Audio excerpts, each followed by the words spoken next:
과 그 방법을 우리가 함께 나눠봤습니다. 결국은 그렇습니다.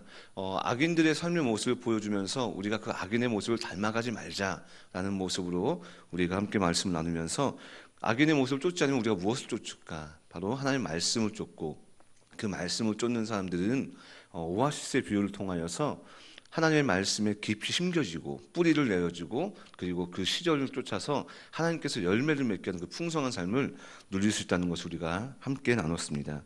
계속해서 이어지는 4절에서 6절까지 말씀을 통해서 우리가 함께 말씀을 나눌 건데요.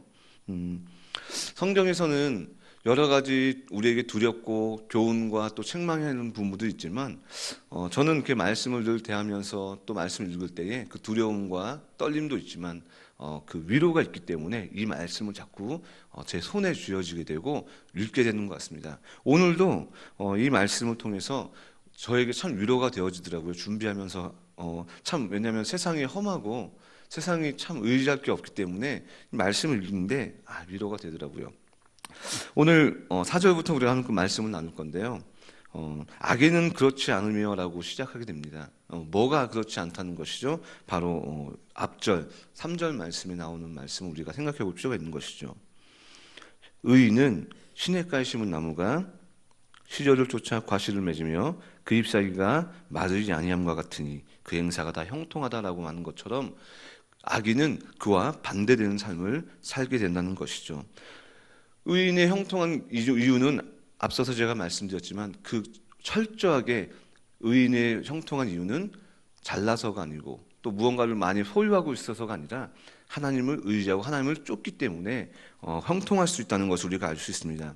사실 나무가 뿌리가 아무리 좋은 옥토에 그대로 잘 박혀 있다고 할지라도 날씨와 기후와 시절이 받쳐주지 않는다면 열매를 맺을 수가 없는 것이죠. 그저 뿌리와 나무만 무성한 것뿐이지 형통할 수가 없는 것처럼 결국은 좋은 곳에 맺혀 있어도 그것을 인도하시고 그리고 그것을 맺게 하신 분은 하나님인 것을 말씀에서 보여주고 있고 악인들은 그렇지가 않다는 것이죠. 아무리 좋은 환경과 아무리 많은 것을 가지고 있다고 해도 그들은 형통하지 않다는 것입니다. 그럼 그들이 어떤 사람들입니까? 뒤에 보면 바람에 나는 겨와 같다라고 말씀하고 있습니다.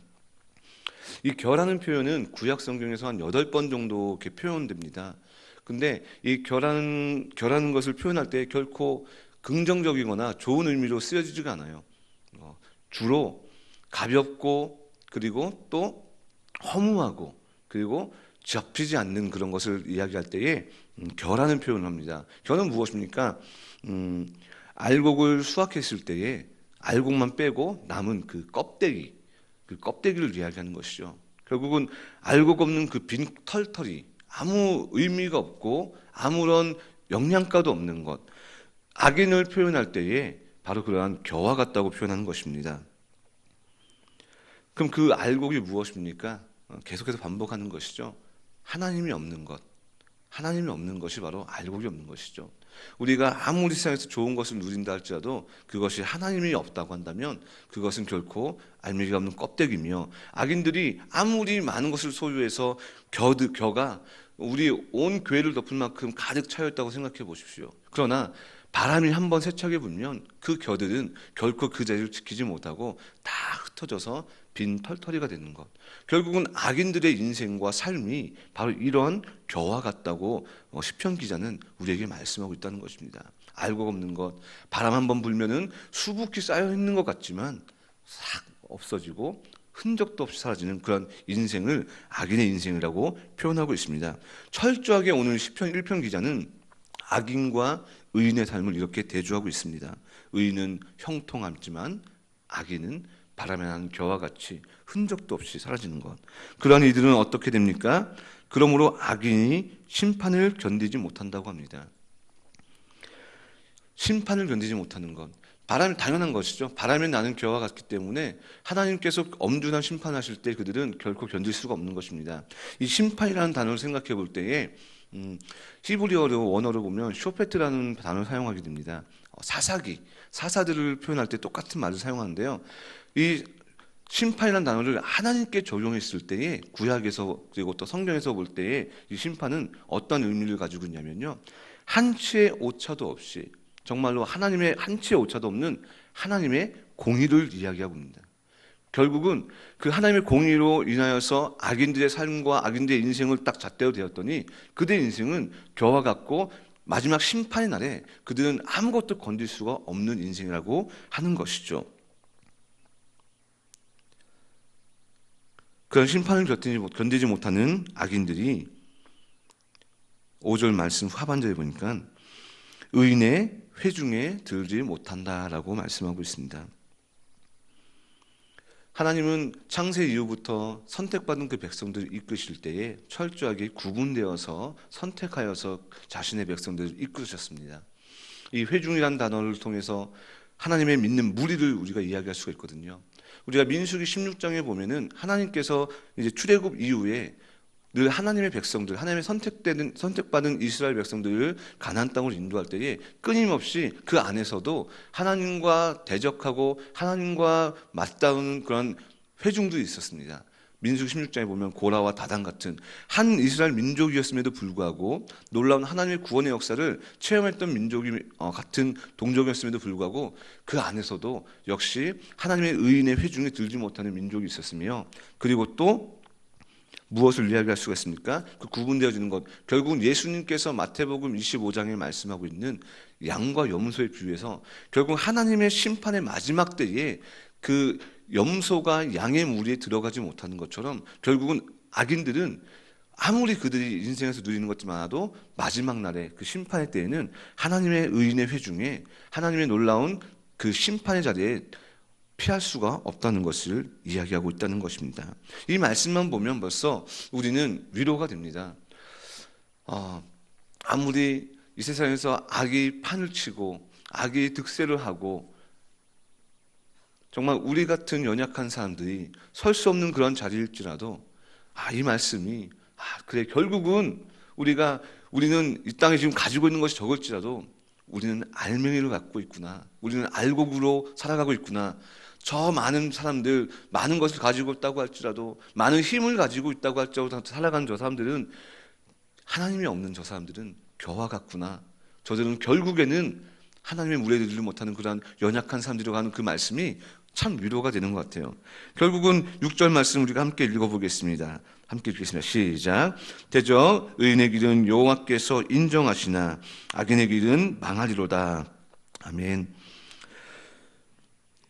결론적으로 이렇게 이야기하고 있습니다. 악인과 의인을 대조했을 때에 의인의 길은 여호와께서 인정하신다고 합니다. 인정. 굉장히 위로가 되는 말씀이죠. 우리가 살아가고 우리가 힘들게 어렵게 하나님 신앙생활하고 하나님 붙잡고 살아가는 그 모든 것들을 하나님께서 인정하신다는 거예요. 근데 원어에 보면 이 인정이라는 단어가 조금 달라요. 뭐라고 하냐면요, 알다라고, 알다, 알고 계신다는 겁니다. 굉장히 중요한 거고 또 위로가 되는 거죠. 내가 수고하고 내가 힘을 내오고 내가 아팠던 그 모든 것들 모를 줄 알았는데 하나님께서는 다 알고 계신다는 겁니다. 결국은 누가복음에서도 이런 표현합니다. 하나님이 자신의 백성들과 하나님의 백성이 아닌 사람들을 말씀할 때 예수님께서 이렇게 얘기합니다. 악인들을 향했을 때 내가 너희가 도대체 어디서 오는지 알지 못한다, 악을 행하는 자들아 라고 이렇게 표현하고 있고요. 그리고 요한복음 10장 14절에서 예수님께서 이런 말씀하십니다. 나는 선한 목자라, 나는 내 양들을 안다라고 표현하고 있습니다. 결국은 하나님께서는 이 땅 가운데 치열하게 신앙생활하고 치열하게 믿음을 지키기 위해서 싸움을 하고 있는 우리의 모습을 다 보고 계시는 것으로 끝나는 것이 아니라 알고 계신다는 것입니다. 그 모든 것을 알고 계시기 때문에 그 마지막 날에 하나님께서 그 재판대에 섰을 때에 우리의 수고를 하나님께서 신원하시고 보응하시고 우리를 그 놀라운 구원의 감격에 참여하게 하신다는 것이죠. 이 말씀만큼 우리에게, 믿음의 사람들에게 위로가 되는 것이 없는 것 같습니다. 결국은 이 구원의 문제 속에서 악인과 의인은 완전히 갈림길에 서 있습니다. 오늘 이 자리에 나온 우리 모두에게도 바로 이 말씀이 동일하게 적용되어지는 것 같습니다. 얼마나 매 순간순간 삶 속에서 오늘 이제 이 자리를 박차고 나가서 새로운 일상을 시작하는 가운데 얼마나 치열한 신앙생활을 하는지 모릅니다. 감히 늘 교회 안에서 생활하는 저는 직장과 또 여러 가지 사람들 관계 속에서, 믿지 않는 사람들 관계 속에서 치열하게 살아가는 여러분들의 모습을 과연 저는 다 이해하지 못할 것 같아요. 하지만 분명한 것은 저는 알고 있습니다. 그 싸움이 얼마나 치열하고 얼마나 어려운 영적 전쟁인지 저는 많이 보고 있거든요.